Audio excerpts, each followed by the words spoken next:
This is the School Success Podcast, a podcast for school leaders to learn from other school leaders what's working and what's not, and to get inspiration and encouragement, as well as strategies to grow school enrollment, connect with families, retain teachers, recruit teachers, and everything in between. You guys are heroes, and I cannot thank you enough for pouring into this next generation that's coming behind us. My goal is you will take at least one thing away from every episode that you can take back to your school to make it better than it is right now. Please enjoy the School Success Podcast. This podcast is brought to you by the Herzog Foundation. Time for school. Hey, School Success Makers. Welcome to another edition of the School Success Podcast. I'm your host, Mitchell Slater, joined by a new friend out of the great state of Ohio, Ryan Hyde, who is the head of school of Calvary Christian School in Bellefontaine, Ohio. And him and I got connected, probably a month or two ago now. I think it was last month, and hit it off good. And I was like, you know what? We need to have an episode about Calvary Christian School. And I know there's Calvary's. You guys are probably like, oh, I know a Calvary Christian School. Well, it's probably not the one you're thinking of because this one's in Ohio, but I know there's Calvary Christians all over the country, which is super cool. But we're going to dive into this specific one in Bellefontaine, Ohio, and hear from Ryan Hyde on like some school choice and what that looks like for the funds and what would happen if that's, the pros and cons of that for school. So we'll dive into some fun content today. But before we dive into all of that, I always introduce our guest first. So Ryan, welcome to the podcast today, sir. Hey, thank you very much. Happy to be here, Mitchell, and talk some Christian school life with you. It's going to be good. So I start with the same question for every single guest that hops on. If I was to visit you in Bellefontaine, Ohio, what would you say, Mitchell? You need to eat this and do this to experience Bellefontaine, Ohio. Oh, yeah. Well, coming to the great state of Ohio is always a great trip. Where would you come? So Bellefontaine, our downtown area in Bellefontaine has kind of experienced a revitalization, which is really cool for those living in the community. So the past decade, we've seen an awesome amount of shops pop up, restaurants, and in our area, one of my favorites is called 600 Downtown. This is a pizza place. So if you were going to come visit, we'd probably go get some pizza there. And what would you have to do or visit? I mean, obviously, you come visit Calvary Christian School. We just built a new campus, so you can come check out the new campus. And you know what? I'll go with a historical marker. So we have the first concrete street in America. So I'll throw something else out there that probably no other guest can claim because we are the first. They can't claim to be the first. I'll take you to the first concrete street. You'll look at it for 3 seconds, and that will be enough. You'll be good. and or I could take you to the shortest street in America. We have both. So this is just a crazy place to be. So get some pizza, and we'll go look at the shortest street and the first concrete street. So there you go. And it sounds like 30 minutes later I can go home because that's all there's there to done. See. Okay. All right. Got it. Nothing else. It's farmland. You're done. A concrete street. So is there a story behind that? That sounds really random that's like the first concrete street. Is there any story behind that? Yeah, probably. Do I know what it is? No. It's been a while. If you'd have caught me a decade ago when I was teaching Ohio history, I would have been a little bit more clued into it. But yeah, it's got its own, historical marker there, big banner over it. And one of our favorite coffee shops in the area, I can give a shout out to Sweet Aromas. They are on that first concrete street. Okay. So we end up being there a lot, okay. But I don't really know the whole story to it. So it'd be really funny if the first concrete street was also the shortest street. But I'm assuming it's not. There's just two separate streets we're talking about. They are two. Yes, it would have been more efficient to put both in the same area. But they weren't thinking ahead. So, man, well, I'll write it down. You are the first. I've never had somebody invite me to go see a concrete street or a short street before. So we got it all. Ohio's checking boxes right now. This is good. Forget all the theme parks of Central Florida. Concrete streets. They say Orlando's like concrete what was it, concrete jungle or concrete. They have some type of thing because it's so hot and there's concrete everywhere. But this is different. I like it. Uh, Yeah, so nothing on us. for your school, here's what I'd like to do before I jump into some of the topics we'll talk on today. Give me a quick little just background on yourself as well as Calvary Christian School and what you guys do there, and then we'll kind of dive into some of the content that I have for you. Yep. So I am in my 17th year here at Calvary. I started here straight out of Cedarville. I work here with my wife, Carrie. She teaches in our preschool program. Two girls, Kiara and Rose, kindergarten and second grade here at the school. So, real blessing to have been able to been at the same school now, getting in my 17th year. Been a blessing to see things develop and grow. When I started in 2009, we were a little bit over 100 kids, a dozen or so staff. Now get to the point where we're about 515 students enrolled and 74 staff. I've been at the same school, but it's really two very different experiences for me, working in the very small school environment and now kind of a medium enrollment. Um, so really just awesome to be along for the ride and see all the things that God has done. And, that's taken us through accreditation. And, I know we're going to get into it, but accreditation, bringing along the whole world of scholarships and how that can benefit our families.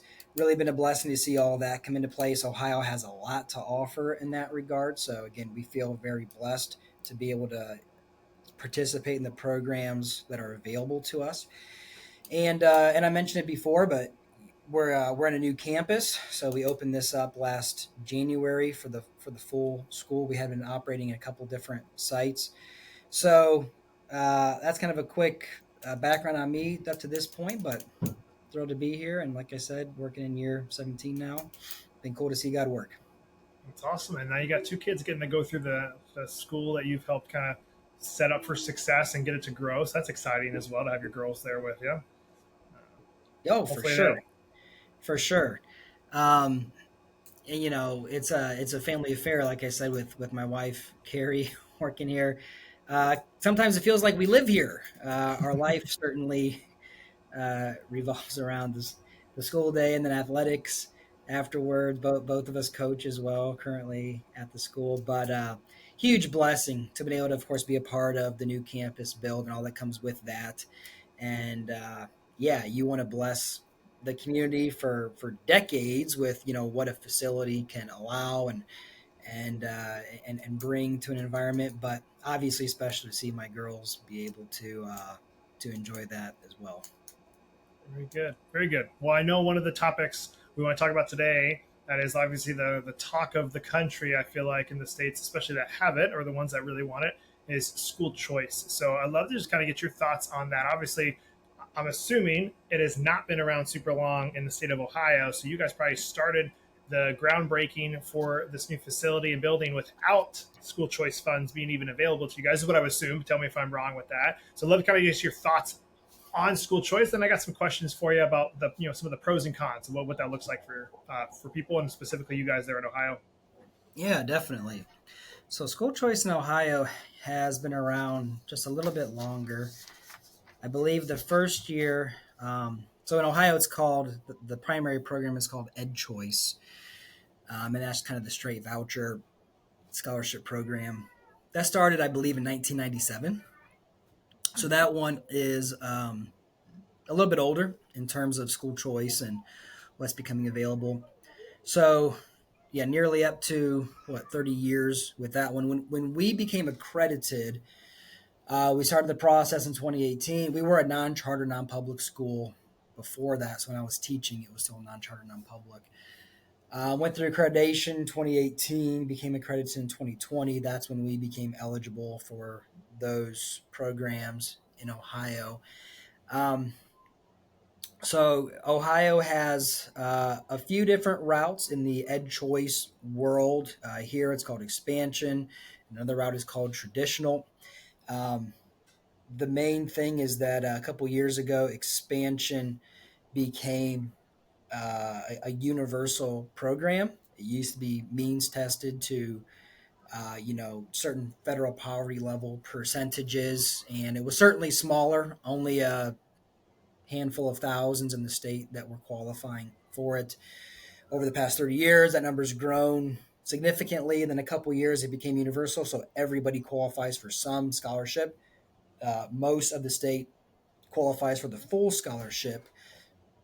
So that number has jumped up to about 160,000 students in the state are currently utilizing uh, either Ed Choice. There's a couple smaller ones. There's a Cleveland scholarship. There's an autism scholarship, John Peterson scholarship, which I think we'll talk about. Those are geared more towards special needs students. But yeah, 160,000 kids in the state. And again, I'll tell you, there's no state representative that I think wants to be a part of removing access for 160,000 students in the school that they want to go to. So as far as, again, some of the fear that these programs bring up, what happens if it goes away? They're popular programs. And there's so many benefits that I know we'll get into more, but that's a quick overview, I guess, of what's kind of available. And as soon as we became accredited, we became providers for those scholarships here. Hey, school success makers, Mitchell here. I just want to take a really quick break from the show to give a big, huge shout out to the Herzog Foundation. I absolutely love the Herzog Foundation. I've been friends and partners with them for a couple years now, but we're bringing it to a whole new level. And I'm excited to share that our very own School Success podcast is now featured on the Herzog Foundation Podcast Network. The Herzog Foundation is a powerhouse of resources designed to support schools like yours, from free training events through the Herzog Foundation Institute to their incredible online news publication, The Lion, and of course, our new podcast, Home. They have everything you need to stay informed and inspired. And if you're dreaming of starting your own Christian school or co-op, don't miss their online course, Schoolbox. It's a fantastic resource to help you get started on the right foot. At School Success, we're proud to partner with the Herzog Foundation to bring you these valuable tools and insights. So visit herzogfoundation.com to explore all they have to offer. Trust me, you won't want to miss out on these amazing opportunities for growth and success. And I love all the people over there, and I know you guys will too. So please go check them out, and you won't be disappointed. Now, back to the show. And you mentioned the other one's been around for 30 years. So what did that look like? And is that program still around, and there's this new one, or it's this one that's evolved to be the new thing that now 160,000 students are on? Yeah, it's the same program, but through the years, they kept adjusting the eligibility process, I guess. So, if they had used federal poverty level percentages at X amount, well, they kept making that higher and higher. Some more families would qualify. So at this point, they've made that program universal. So they said, okay, same program is there that started in 97, but we're making it so everybody qualifies. There's just a question as to what specific scholarship you get. And the number that's used in Ohio is 450% of the federal poverty level. So if your household income is less than 450%, you get a full scholarship. And in Ohio, those numbers change when they pass a new state budget every 2 years. It's tied to a school funding formula. But currently it's around $6,100 for a K through 8 student and $8,400 for a 9th through 12th grade student would be the full scholarship. And if your household income is higher than 450%, they just begin to means test you a little bit lower. So, you come in at 550. Well, we have a chart. 550 equals not the full scholarship, just a little bit less. So they still get something. So it's universal eligibility. But obviously huge game changer in families being able to access private education, specifically Christian education. And we've all seen a huge impact in our communities for sure, with just kind of getting rid of that barrier, that cost barrier. Has that been something then that's grown? Like, have you seen a spike then since COVID in terms of like that growing, where you've had, we had 50 students on it, 10 years ago. Now we have out of the 500, I mean, is it 400 students are on the program? What does that kind of the makeup look like as it's evolved each year? Um, yes. I mean, of course, when it became universal 2 school years ago, it looks different for every school in Ohio because 100% of your families are scholarship families. You know what I mean? And we got in so late, joining in 2020, the number at that point, the qualification, the eligibility requirement was pretty high. So we had a pretty high percentage uh, of our enrolled families qualify for it already. So it wasn't 100% like it is now. But again, we're in a rural setting. The county and region that we're in isn't overly affluent. So we were about 85% they were qualifying for some measure of the scholarship even before it became universal. And now it's just everybody. So with school choice, obviously there's pros. I think there's lots of pros. But I think with pros, there's some cons that come into play with that as well. I know there's people that the immediate thing I feel like I hear the most from schools, especially Christian or faith-based schools, or are I don't want the government. I don't want government money. I don't want if I accept that, I'm held to their rules, and they get to have all this control. And I was like, and that's what people start talking about. So I would just love to hear from what you've seen, now that you've been a part of it for a little bit, what are some of the pros and cons that you've seen just from your personal experience with your school or what students and families have seen? What are some of those pros and cons that come to mind? Yeah. So first of all, I'll say, anything that I say, of course, is speaking from my experience in Ohio. I know from, just networking with Christian school leaders from across the country, each state is its own thing, and they have their own rules that they have to take into consideration. Um, so again, my background will just be specifically with Ohio, and I'll say in Ohio, it's an absolute no-brainer for Christian schools to opt into these scholarship programs, and it's not even much of a discussion to me. Everything, and that's because everything that you just said has a positive answer. In Ohio, there's now this could change, and that's something that you always keep in the back of your mind. But there's no requirement that we don't control our policies anymore, or we don't control our curriculum. We have total control over those things, no different than we did before scholarships were in play. So here, none of that is a factor. Is it feasible that it could be someday? Of course, someday something could happen and new rules go into place, and worst case scenario becomes reality, and we have to obviously adjust at that point. We can always leave the scholarship system, and the worry is, well, what if you're in it and you develop these systems and you rely on those funds, and then something happens and you have to leave? That's true, but I think that that's true in different sectors. It's true. That's it's not just true to Christian education for that. And I think typically it would be bad stewardship actually to look at that the other way and say, well, in Ohio, we've had 30 years of this program being a very useful tool for Christian education to bless families, to provide programs and extracurriculars, and obviously what's going on during the day in the classroom from a Christian worldview, from a biblical worldview.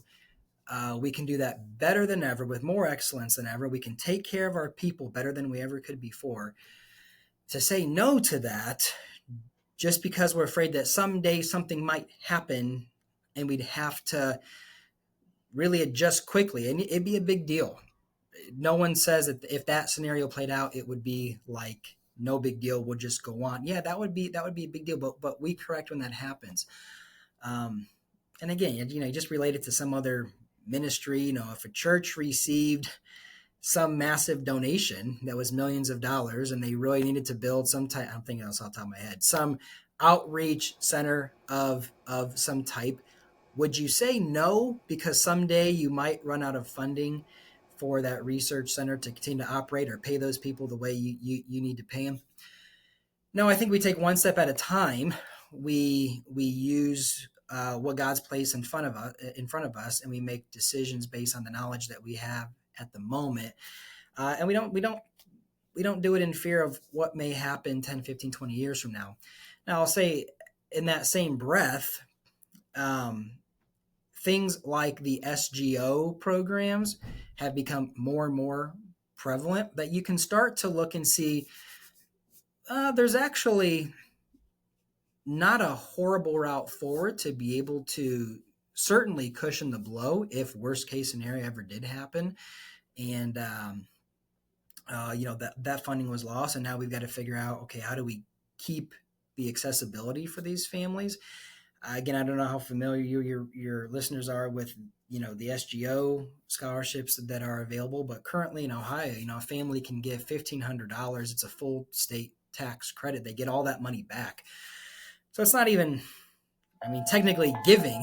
You're giving the $1,500, you get the $1,500 back, but it goes as a state tax credit through a registered SGO. And we've certainly seen that fund, double from, being a new thing a couple years ago. Now in the big, beautiful bill that Congress just passed, there's a federal SGO that's coming into play that could be even bigger. I think that one gets up to, I want to say 3,400 that could be that you give, and you're getting it back in your taxes. So per family in Ohio, we're looking at the potential of $4,900 that could be given, and they get that money right back as long as you can be without that money for a couple months while your tax return is being worked on. So again, I say that just to say, if that day ever happened and the worst case scenario, took place and state really wants to start controlling our curriculum and biblical integration and some of our foundational values, we gotta leave the scholarship program. We can't let our school be changed and controlled by state. Absolutely agreed. But I think we're just open to saying God's going to take care of our schools. So, let's continue to walk the path one step at a time that He's lit up in front of us, and obviously be working in the meantime to go, let's have some ideas for worst case scenario, like an SGO route. Yeah, I love that. And I do love that the tax credits that are kind of in the big, beautiful bill that's coming out, I think those are going to be huge and a big blessing as well. I think, though, you hit the nail on the head, I think, perfectly when you say you got these families that are going to start getting comfortable or, dependent on these this money that's available. If it was to suddenly go away, do these Christian schools across the whole country see a mass exodus of families that are at their school because they're like, well, I can't afford this now. There's no way I can budget for this. And now they're back into a public school or some other option, homeschool or whatever it is.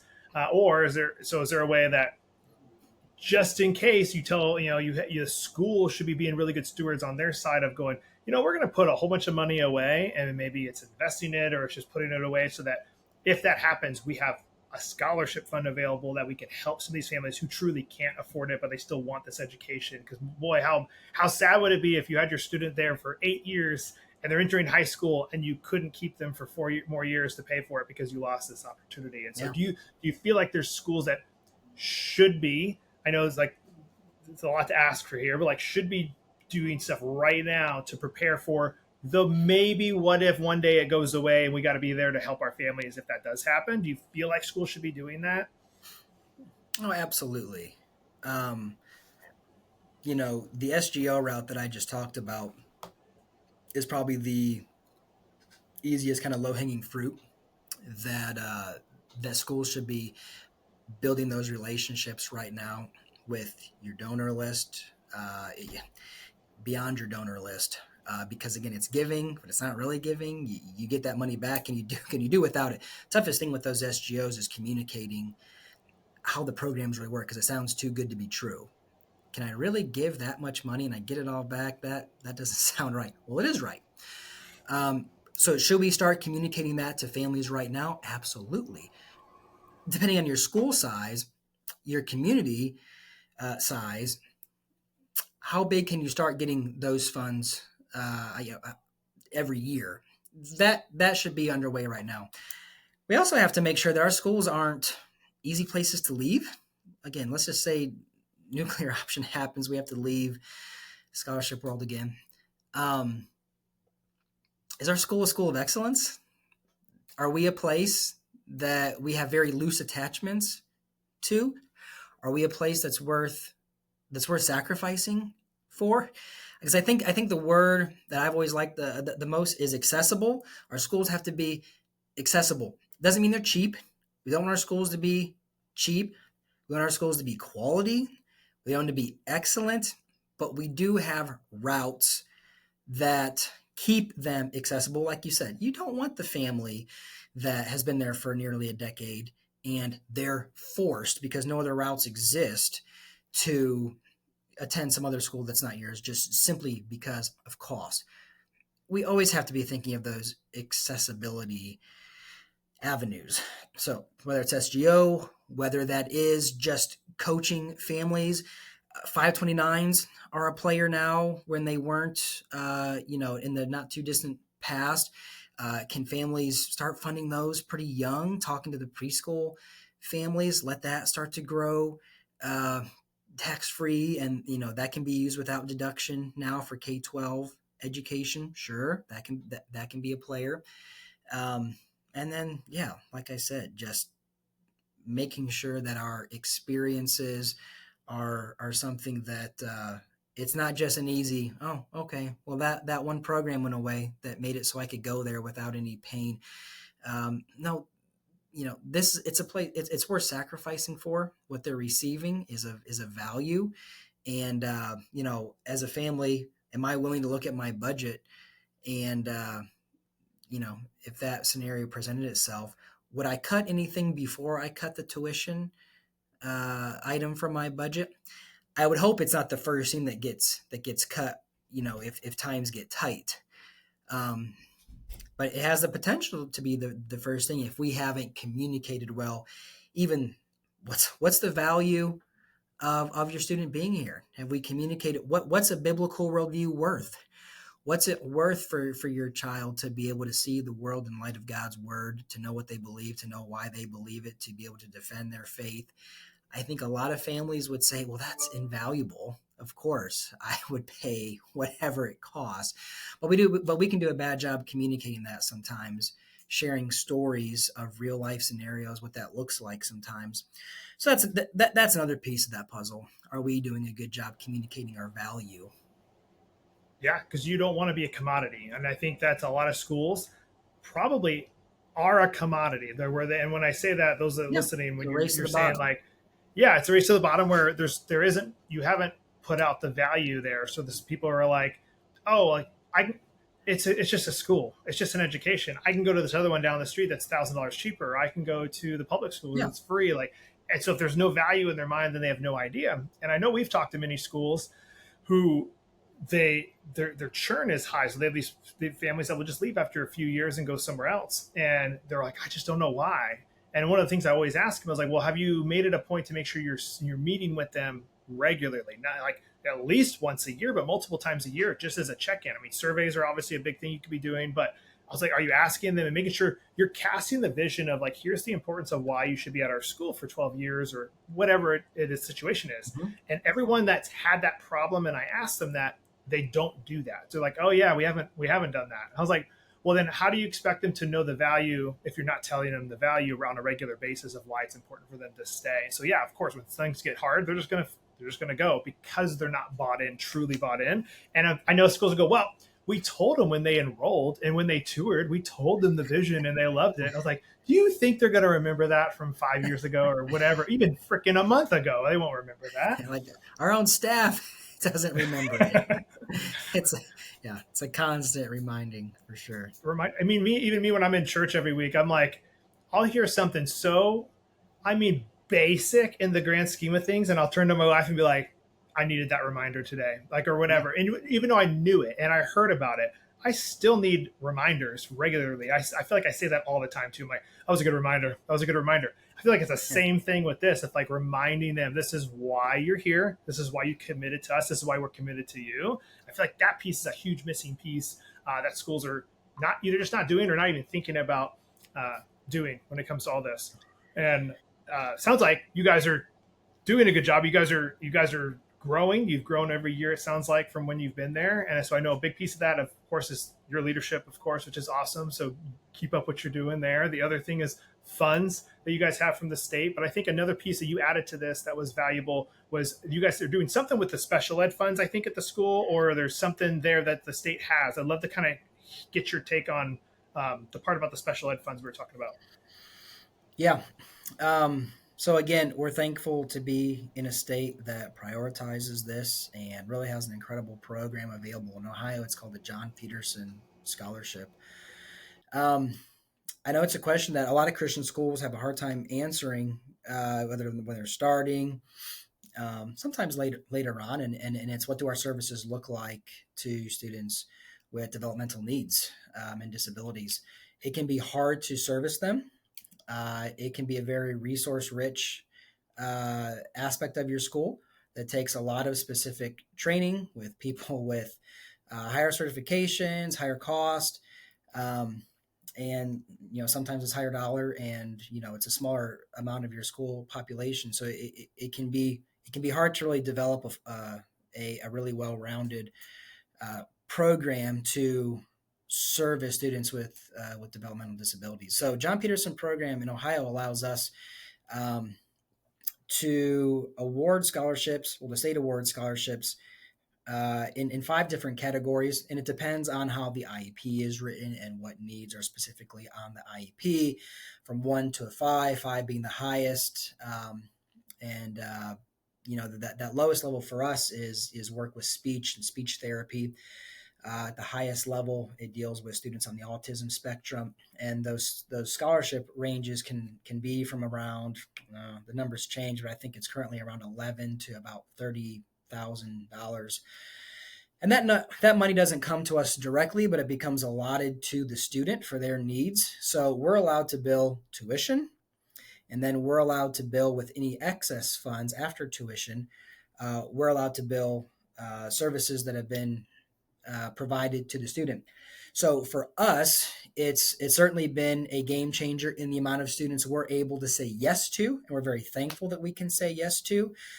Before John Peterson, we would be in the situation every once in a while with a family who's already enrolled with a few students, and then they had another student that may have been higher needs than what we could service.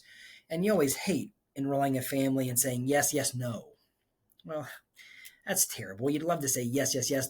We love the family being here. We want to be able to meet all the needs of your students. So again, this has allowed us to bring an intervention specialist. So currently, enrollment's about 515 students. We have, I want to say, between 50 and 55 of those students are on an IEP currently. So we have 3 intervention specialists that are on site. And then we have a staff of tutors that work with the intervention specialists, and we bring them in through this John Peterson program.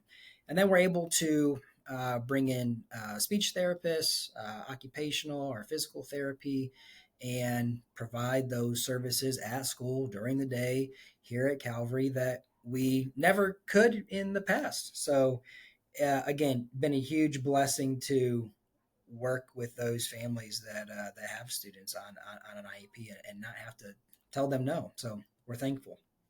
Hey, I just want to take a really quick break from the podcast to highlight one of our amazing partners and sponsors, ClassReach. If you're a new school administrator or founder and are struggling to keep up with all the hassles of planting a new school, like collecting tuition, communicating with parents, or handling student data, then you need ClassReach. ClassReach is the all-in-one software that helps with everything from admissions and tuition to classroom management and parent communications. Sign up for a free consultation with one of their school specialists and see how ClassReach can help your school grow today. You guys can check them out online, classreach.com. They are a kingdom-minded company, and I love their leadership team there. I've become friends with a lot of them. They truly are a great company. I support them, and I love them, and you guys will love them too. Check them out at classreach.com. Now, back to the show. So that's awesome. So the schools that are listening that either don't have one of those programs and they're interested in maybe doing one because there maybe is funds available in their state. I would love to kind of get a breakdown from you of what does that look like in terms of the numbers, because obviously a school listening, they're going to want to do it well. They're going to want to provide a good product, if you will, when it comes to providing the special ed programming at their school. But I'm assuming if you wanted to do it and just offer it to one student, that probably is not worth it when it comes to hiring staff and doing that. So is there a number for a school that's listening that's interested in going, like, oh, if you have 10 students is probably the sweet spot when it comes to offering that programming, or to not doing it at all? Because most schools we talk to, they don't offer that because they're like, I don't know even how to provide a good product when it comes to that, if that makes sense. Yeah, yeah, it's a big world to jump into, and it's intimidating. So I'll start with that. I guess one thing that I would say is, for the time being, there are federal programs that schools can begin to utilize, and I would say this can be a little bit less scary. You're not a direct recipient of federal funding, so we don't have to be concerned with, do we need to follow federal guidelines that are gonna go against our foundational statements? No. But the first on top of my head just would be IDEA, or title programming. Title One can be the start of getting some tutoring work into a school. IDEA can allow a school to, um, potentially, based on however many students that might qualify, you can generate that funding to even have somebody assigned to you. So that can be maybe an initial step that gets the ball rolling, because that's not going to be, funding that's coming straight from your budget. The specific number is going to change. It's going to change on region, location. Of course, I think each school is going to need to look around at their area. Sometimes ACSI can be helpful with some of these salary and wage reports that they send out. Sure, helpful to know in my area, what does an intervention specialist earn? I need to be in the ballpark. And that's for sure going to be different, um, depending on where you're at. Um, but I will say, IE IEPs they've not decreased the past 5 years. They seem to be on, somewhat of a steady increase. So for schools that begin servicing students with developmental disabilities, from my experience, you're probably not going to deal as much with the, uh, we'll just call it the starvation route of, we've set up a program and now there's not enough students to keep it going, or justify it. It's it, Schools are probably going to see more students than they thought would come in on IEPs, and your reputation in the community is going to change. That, oh, did you know Christian school X? They now take students with IEPs, and word's going to get out, and it's going to be more about controlling the growth of that program, and making sure you're not accepting too many. That's my guess of what happens to those. So again, suggestion: research some of the federal programming that's available. If there's a school in your area that can give you some specific details on, uh, yeah, salary, wages, but also policies, procedures, what are some basic things we want to have in place? Um, if a school starts with that federal programming side, a benefit is, you're probably going to have somebody attached to you that's been doing this for a while. So that could be someone to bounce some things off of. However, you've obviously got to develop a relationship with them and make sure there's an understanding of Christian worldview, because anybody coming from the federal programming side is not going to be able to really jump into those things. So it's a it is a tricky program to start, but for those that it's a feasible thing. Um, I would always encourage schools to jump in and serve families that way. I haven't seen personally, I haven't seen a Christian school mission statement yet that would be in opposition to that. We want to be able to assist. It's usually a resources thing and an expertise thing. So I would always encourage schools, let's get in and figure out the resources and the expertise thing, because it is going to further us along our mission and our vision statements. It's going to be in alignment with those. So how can we bring those things together? That's good. That's good. Well, I want to wrap us up for today here with one final question for you. So you've been doing this a while, so I know you got some good advice to pour into the listeners that we have. But if you were to share one piece of advice for the school leaders listening, what would that one piece of advice be? Yeah. So, I'm a person, I mentioned at the beginning of this that I'm in year 17. I did start as a teacher, so, I didn't talk about that, but I taught for 8 years. I got my master's, and then, this is year 9 or whatever of being the head of school. So my advice to others would to become a voracious reader. I pretty quickly learned, even though when I was teaching, I knew my curriculum and that stuff. I got it on other heads of schools, and I realized, wow, their game is much higher than mine when it comes to reading and staying up to date. And that goes along with the next thing, which is you don't have to only read education-oriented books for professional development. So lean into the CEO side of your role. That was a transition that I had to make. And if I hadn't leaned into that, I think going from, the school of 120-ish to a school of 515 would have been much more difficult. It would not have scaled the same way.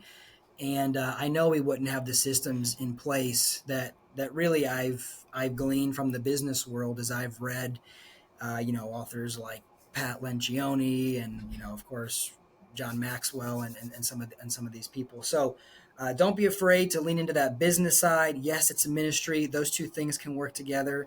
It can be a both and. We can have sound business practices and run a ministry-oriented a school. So the advice there: lean into the business side of school life, kind of develop that CEO role. It's not necessarily just the master teacher that it was before, and I think that's increasingly important as our schools grow, as things like scholarships and school choice become more prevalent across the country. Really, we need our heads of schools to think like CEOs. So that's my advice. I love that. And I do agree with that 100% because I think that's the role you're playing because you're managing this ginormous ship and you got to keep everything afloat and keep it going. A lot of the buck stops with you. So that's good. I love that final piece of advice. And obviously, Ryan, thank you for taking time out of your day. I know school's back in session. You guys are coasting hopefully here to Christmas break here in the next month or so as we record this. So hope the rest of that goes smoothly. Thank you for your time. Thank you for all the years of you pouring into the next generation that's coming behind us. Appreciate that. And hopefully I get to see this concrete road one day when I visit Ohio. Absolutely. Well, thank you very much, Mitchell. I appreciate you having me on here as a guest.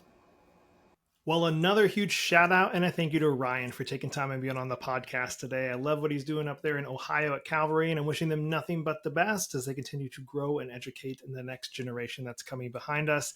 And as always, I'm hoping you guys are able to take at least one thing away from today's episode that you can take back to your school to make it better than it is right now. And obviously, as educators, we're wanting you to grow in your knowledge of being a better teacher, educator, leader, whatever that might be for you. And so we have some free resources we want to make sure you're aware of and taking advantage of. And those 3 free resources are: number 1, the podcast. So you're listening to it right now. So good job. You got one of the 3 already done, but we are launching weekly episodes every Monday morning. So I know you hear this from all the other podcasts that you are listening to, but love you to subscribe. If you're not subscribed, just takes a 10 seconds. So subscribe.